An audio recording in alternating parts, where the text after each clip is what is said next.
ಒಂದೇ ಕ್ವಶನ್ನು, ದೇಶಾದ್ಯಂತ ನೂರಾರು ವಿಡಿಯೋ ಇದೇ ಸೋಡಿಯಂ ಎಕ್ಸ್ಪೆರಿಮೆಂಟ್ ಮಾಡಿ ಪೋಸ್ಟ್ ಮಾಡಿದ್ದಾರೆ, ವಿಜ್ಞಾನದ ಎಕ್ಸ್ಪೆರಿಮೆಂಟ್ ಮಾಡಿ. ಮೊಬೈಲ್ ಕೊಟ್ಟರೆ ತೋರಿಸ್ತೀನಿ. ಅವ್ರನ್ನೆಲ್ಲ ಏನಕ್ಕೆ ಅರೆಸ್ಟ್ ಮಾಡಿಲ್ಲ, ನಾನೊಬ್ಬನ್ನೇ ಏನಕ್ಕೆ ಅರೆಸ್ಟ್ ಮಾಡಿದ್ದೀರಾ? ತುಂಬ ಜನ ಯೂಟ್ಯೂಬರ್ಸು ಅಬ್ರಾಡಲ್ಲಾಗಿರ್ಬೋದು ಅಥವಾ ನಮ್ಮ ದೇಶದಲ್ಲಾಗಿರ್ಬೋದು, IPC ದೇಶದಲ್ಲಿ ಎಲ್ರಿಗೂ ಒಂದೇ, ಕಾನೂನು ಎಲ್ರಿಗೂ ಒಂದೇ, ಒಬ್ರಿಗೂ ಒಂಥರ ಅಲ್ಲ. ನಾನೊಬ್ಬನ ಮಾತ್ರ ಏನಕ್ಕೆ ಅರೆಸ್ಟ್ ಮಾಡಿದ್ದೀರಾ?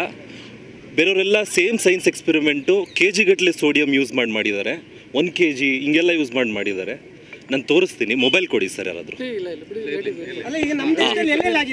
ಕ್ರೇಜಿ XYZ ಅನ್ನೋ ಯೂಟ್ಯೂಬರ್ ಯೂಸ್ ಮಾಡಿದ್ದಾರೆ, ಕ್ರೇಜಿ XYZ ಅನ್ನೋ ಯೂಟ್ಯೂಬರು, ಇನ್ನೊಬ್ಬರು ಮಿಸ್ಟರ್ ಇಂಡಿಯನ್ ಹ್ಯಾಕರ್ ಅನ್ನೋ ಯೂಟ್ಯೂಬರ್ ಮಾಡಿದ್ದಾರೆ. ಇಬ್ಬರು ಇಂಡಿಯಾದವರೇ, ನಮ್ಮ ದೇಶದವರೇ, ತುಂಬ ಜಾಸ್ತಿ ಸಬ್ಸ್ಕ್ರೈಬರ್ಸ್ ಹೊಂದಿರೋ ಯೂಟ್ಯೂಬರ್ಸು. ಅವ್ರ ಮೇಲೆ ತೊಗೊಳ್ದಿರೋ ಆ್ಯಕ್ಷನ್ನು ನನ್ನ ಮೇಲೆ ತೊಗೊಳ್ತೀರಾ ಅಂತ ಅಂದರೆ ಅವರಿಬ್ಬರೇ ಅಂತಲ್ಲ, ಸಾಕಷ್ಟು ಜನ ಮಾಡಿದ್ದಾರೆ ಸರ್. ಸರ್ ಅದನ್ನು ನೀವೇ ಹುಡುಕ್ಬೇಕು ಸರ್.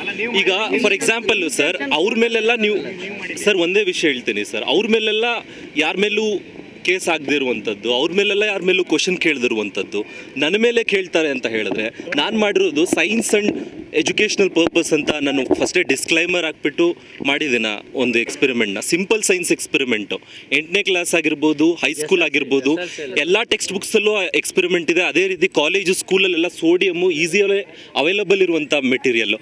ಅದಕ್ಕೆ ಎಕ್ಸ್ಪ್ಲೋಸಿವ್ ಅದು ಇದು ಅಂತ ತೋರಿಸಿ ಮಾಡುವಂಥದ್ದು ಏನೂ ಇರಲಿಲ್ಲ ಅಂಥದ್ರಲ್ಲಿ. ಸೊ ನಂದು ಇಷ್ಟೇ ಕ್ವಶನ್ನು, ನನ್ನ ಮೇಲೆ ಆಗಿರುವಂಥದ್ದು ಅವ್ರ ಮೇಲೆ ಯಾಕಾಗಿಲ್ಲ? ನನಗಿಂತ ಮುಂಚೆ ಮಾಡಿದ್ದಾರೆ, ನನಗಿಂತ ಭಾಳ ವರ್ಷಗಳಿಂದ ಮಾಡಿದ್ದಾರೆ, ಕೆಲವೊಬ್ಬರು ಈಗ 6 ತಿಂಗಳಿಂದ ಮಾಡಿದ್ದಾರೆ.